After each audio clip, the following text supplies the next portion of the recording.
성전 앞에 앉아서 구걸하던 장애인이 예수 그리스도의 이름으로 치유가 되어서 일어나 걷고 하나님을 예배하는 기적이 일어났습니다. 이 사건은 예수 그리스도의 이름을 가진 교회는 결코 무기력하지 않다는 겁니다. 예수 그리스도를 믿는 믿음을 가진 성도는 결코 무능하지 않다는 것입니다. 하나님은 지금도 여전히 절망과 탄식에 빠져 소망 없이 주저앉아 있는 사람들을 이렇게 세우기 원합니다. 그리고 죽어가는 심령들을 다시 살리기를 원하십니다. 선천적 장애로 걷지 못하던 사람이 예수님의 이름으로 일어나 걷게 된 그 기적의 소문이 예루살렘 도시에 순식간에 퍼져나가기 시작했습니다. 사도들은 그 기적이 바로 예수 그리스도께서 하신 일이라고 증거하기 시작하였고, 그것을 들었던 사람들은 하루 동안에 그 예수를 믿겠다는 사람이 남자만 5,000명이나 될 정도였습니다. 오늘 본문 5절이죠. 말씀을 들은 사람 중에 믿는 자가 많으니 남자의 수가 약 5,000이나 되었더라. 얼마나 좋은 일입니까? 장애를 가졌던 사람이 일어났고 죽어가던 사람이 살아난 일은 너무나 신나고 좋은 일이죠. 다만 나에게 일어나지 않아도 내가 아는 누군가에게 일어난 그 일은 너무 기쁜 일입니다. 함께 기뻐해 줄 수 있는 것은 당연한 일인데, 이 일들이 불편한 사람이 있습니다. 이 일들이 싫은 사람이 있다는 것입니다. 누가 그런 사람들입니까? 예수님을 붙잡아 십자가에 못 박아 죽여버린 사람들입니다. 만약에 이 사람들이 예수님이 이 병자를 고친 것을, 이 기적을 인정한다면은 자신들이 예수님을 죽인 일이 잘못되었다는 것을 인정해야 되는 겁니다. 또 나아가 예수님이 죽었는데 삶이 만에 다시 부활해 살아나셨다는 것도 인정해야 됩니다. 그것을 인정하게 되면은 더 나아가 예수님이 이 땅 가운데 행하시면서 말씀하셨던 그 많은 말씀들이 다 옳았다고 인정해야 되는 겁니다. 그럼 다 옳았다면은 그 말들 속에는 예수님께서 바리새인들, 서기관들, 대제사장들 같은 종교 교권자들이 그들의 권력을 가지고 하나님이 아닌 자신의 권력을 유지하기 위해서 잘못된 신앙을 행하였던 것들, 그들의 죄를 독사의 자식이라고 할 정도로 심각하게 신랄하게 비판했는데, 그것도 다 옳다라는 것을 인정해야 하기 때문에, 그것을 인정하는 순간 그동안 자신들이 누려왔던 그 모든 권력들, 그 혜택들을 다 잃어버릴 수 있는 것이 두려웠던 것입니다. 이 사람들은 고민에 빠졌습니다. 정말로 우리의 죄를 위하여 십자가에 죽으신 그분, 구약의 많은 선지자들이 말하였던 메시아로 오신 예수 그리스도를 인정할 것인지, 아니면 끝까지 거부하면서 자신들의 권력과 혜택을 지킬 것인지, 부인할 것인가 시인할 것인가 고민 중에 있습니다. 그 사람들은 결정합니다. 거부하고 부인하기로. 그래서 어떻게 합니까? 더 이상 예수 이름이 예루살렘에 퍼지지 않도록 이 복음을 전하고 있는 사도들을 잡아 가둡니다. 그들이 예수 그리스도의 복음을 전하는 것을 노골적으로 싫어합니다. 그러나 사도들은 예수님의 구원을 이야기하면서 확신하면서 고백합니다. 12절입니다. 다른 이로서는 구원을 받을 수 없나니 천하 사람 중에 구원을 받을 만한 다른 이름을 우리에게 주신 일이 없음이라 하였더라. 대제사장들은요, 하루도 성전을 떠난 적이 없습니다. 하루 종일 밤에도 일어나서 성전 일을 하는 거룩한 사람들이에요. 율법학자들, 서기관들은요, 하루 종일 율법만 들여다봅니다. 공부하고 연구하고 그 율법을 가르친 자들입니다. 그 율법의 핵심이 무엇입니까? 예수 그리스도 아닙니까? 구약 성경은 이 땅에 우리를 구원하려고 오시는 메시아이신 예수님, 오실 예수님을 이야기하고 있고요. 신약 성경은 오신 예수님이 어떤 분인가를 이야기하고 있어요. 그 율법을 공부하고 연구하고 가르치는 율법학자들이 하루 종일 말씀을 가르치는데, 지금 우리에게 오신 예수 그리스도를 말하지 못하고 말하는 것을 싫어하고 그것을 방해하고 있는 것입니다. 그렇게 똑똑한데 예수를 말하지 못하고 있습니다. 그러나 오히려 그 사람들에게 잡히고 갇혀서 복음을 전하지 못하도록 방해받고 있는 제자들은 어떻게 합니까? 예수를 말합니다. 갇혀도 말을 하고 방해를 받아도 말을 하고 그들이 박해를 받아도 그들이 예수를 말하는 것을 멈추지 않습니다. 그 두 사람의 차이가 무엇입니까? 예수를 만난 자입니다. 예수를 경험한 자입니다. 누가 더 똑똑하고 누가 더 거룩하냐가 아니라 자신의 죄를 위하여 십자가에 죽으신 예수님을 만났고 자신의 죄가 용서받았다는 것을 경험했기 때문에, 그것을 믿기 때문에, 믿는 자이기 때문에 예수를 말하지 아니할 수 없는 것입니다. 베드로는 사람들에게 예수님을 두 가지로 이야기합니다. 10절에 보면 너희가 십자가에 못 박고 하나님이 죽은 자 가운데 살리신 나사렛 예수 그리스도라고 이야기합니다. 먼저는 첫째는 너희가 죽인 예수라고 이야기합니다. 너희가 죽인 예수. 무슨 말입니까? 이 당시 베드로의 상황을 이야기하면은 김영란 너가 예수 죽였어. 이창호 너가 예수 죽였어. 지금 이렇게 이야기하고 있는 거예요. 깜짝 놀랄 일 아닙니까? 당황스러운 이야기잖아요. 나는 예수를 만난 적이 없는데, 난 예수를 알지도 못하는데 내가 예수를 죽였대요. 로마 총독이 죽인 줄 알았는데, 로마 군병들이 죽인 줄 알았는데, 아니 지금 베드로는 나보고 죽였대요. 김재문 너가 죽였대요. 얼마나 당황스러운 이야기입니까? 우리는 다 예수를 압니다. 세대 4대 성인 중에 한 사람, 크리스마스의 주인공 예수님, 아주 낭만적이지 않습니까? 아주 존경할 만한 사람입니다. 그런 예수를 말하는 것은 부담 없어요. 그런데 느닷없이 오늘 당신이 예수를 죽였습니다. 너가 예수를 죽였다고 이렇게 말하는 순간 우리는 당황스럽습니다. 난 예수를 묘해 본 적도 없는데, 아니 예수에 대한 정보가 없는데 내가 죽였다고 이야기하니까 너무 당황스럽고 인정하기 싫은 이야기입니다. 왜 내가 예수를 죽인 것입니까? 예수님이 죽은 이유는 로마 군병이 찌른 창에 찔려서 죽은 게 아니고요.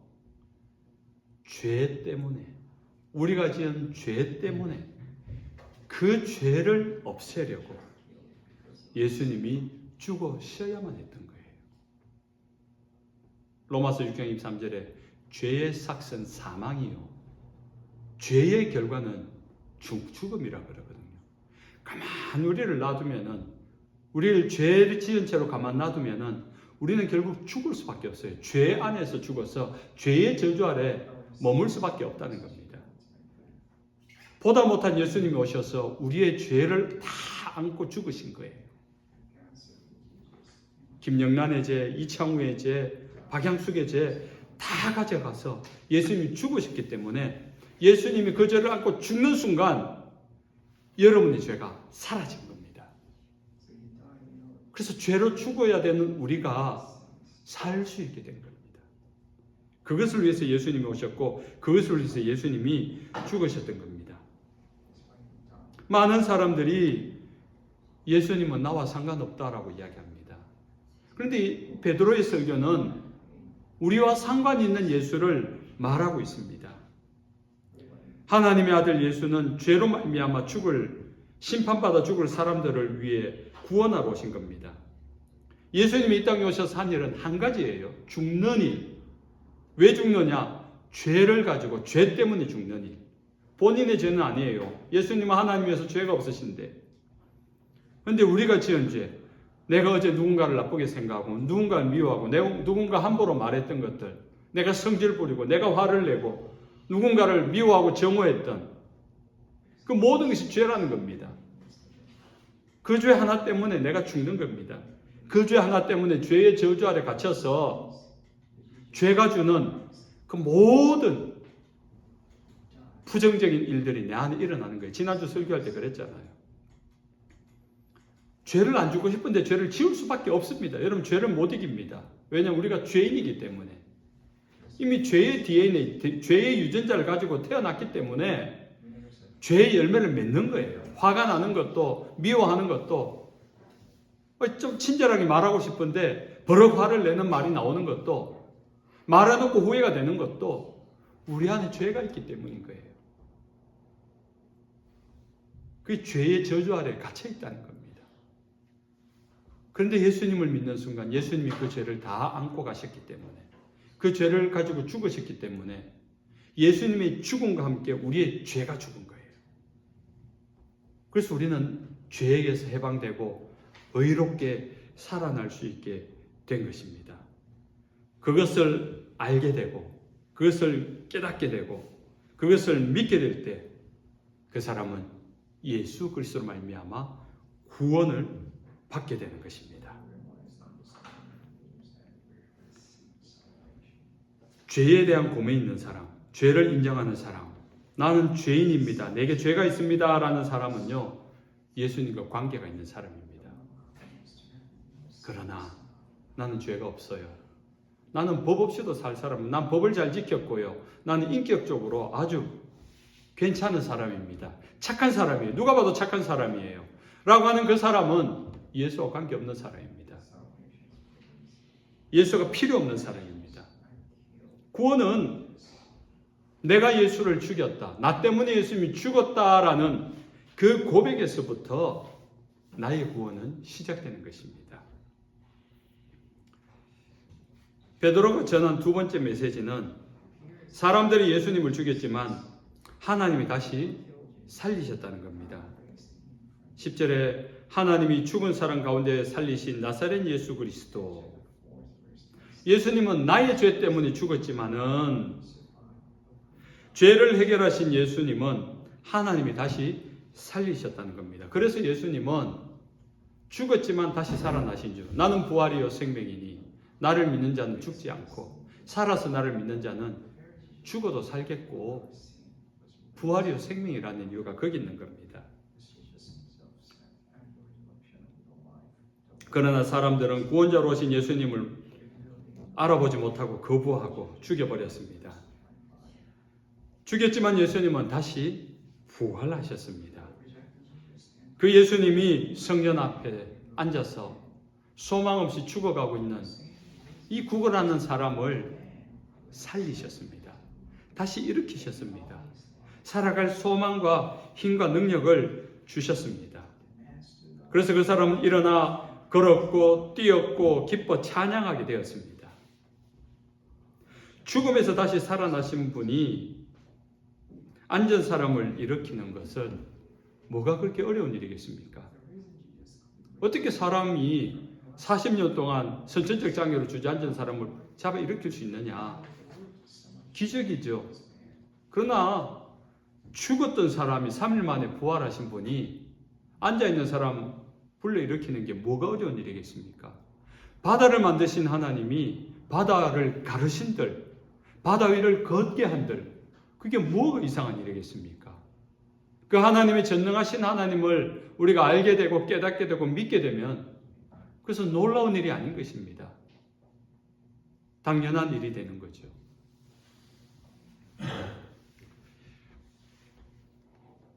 부활하신 예수님은 우리 인생의 질병과 절망과 죽음에서 우리를 구원해 주셨습니다. 죽은 예수를 다시 살리신 하나님이 여러분의 인생도 다시 살리길 원하십니다. 오늘 성전 앞에 구걸하던 사람, 주저앉은 그 사람을 잡아 일으킨 예수님이 여러분의 인생도 잡아 일으키시기를 원하십니다. 예수 없이 살아가는 인생은 살아있는 것 같지만 죽은 인생입니다. 죽음이 결론의 인생입니다. 모든 인생의 결론은 죽음입니다. 그것을 비껴갈 사람이 없습니다. 그러나 하나님이 살리는 사람이 있습니다. 죽었다가 다시 살아나신 예수님을 믿는 사람들입니다. 그 사람은 죽음이 두렵지 않습니다. 왜냐하면 죽어도 다시 살아난 예수님처럼 우리도 살아날 것이기 때문에. 아니, 나를 믿는 자는 죽지 않을 것이라는 그 말씀의 의미가 무엇입니까? 오늘 우리가 예수 그리스도를 믿는 그 순간, 그 믿음을 가지는 순간 우리의 죄는 사라지는 겁니다. 예수를 믿지 않을 때는 살았으나 죽은 인생입니다. 죽음의 결론, 죽음의 저주에서 벗어날 수 없는 인생이에요. 그러나 우리가 그 예수를 믿는 순간, 지금 예수를 믿는, 지금 이 말씀을 들으면서 내가 예수를 믿는 순간 내 죄가 사라지면서 나는 살아난 거예요. 나를 죽이게 한 그 죄가 사라졌기 때문에, 죄가 해결되었기 때문에 지금 우리는 방금 다시 살아나는 것입니다. 그래서 예수 그리스도를 믿는 사람은 죽어도 살겠고, 아니 사실 이미 죽었던 인생이죠. 죽었던 시체였는데 예수의 복음이 들려지고 예수 이름이 들려지고, 그런데 우리가 그 예수를 알게 되고 그 예수 이름을 부른다는 것, 그게 이미 기적입니다. 여러분, 예수를 믿는 게 쉽겠습니까? 안 믿는 게 쉽겠습니까? 안 믿는 게 쉬워요. 안 믿는 건 가만히 있으면 되는 거거든요. 그런데 그 예수님을 알게 되고 깨닫게 되고 믿게 되었다. 그 순간 우리가 구원받은 겁니다. 우리의 죄가 사라져 버렸기 때문에. 이제 말씀을 맺습니다. 사랑하는 하나님의 백성 여러분, 크게 대답해 주십시오. 사랑하는 하나님의 백성 여러분, 여러분이 예수님을 죽였습니다. 여러분의 죄가 예수님을 죽게 했다는 것을 인정하십시오. 그렇게 자백하십시오. 그러면 여러분의 죄가 용서받습니다. 요한일서 1장 9절, 만일 우리가 우리 죄를 자백하면 그는 미쁘시고 의로우사 우리 죄를 사하시며 우리를 모든 불의에서 깨끗하게 하실 것이요 라고 합니다. 그렇게 구원하신 예수님을 부르십시오. 그러면 예수님이 여러분을 맞이해 주십니다. 요한복음 1장 12절, 영접하는 자 곧 그 이름을 믿는 자들에게는 하나님의 자녀가 되는 권세를 주셨으니, 로마서 10장 13절, 누구든지 주의 이름을 부른 자는 구원을 얻으리라.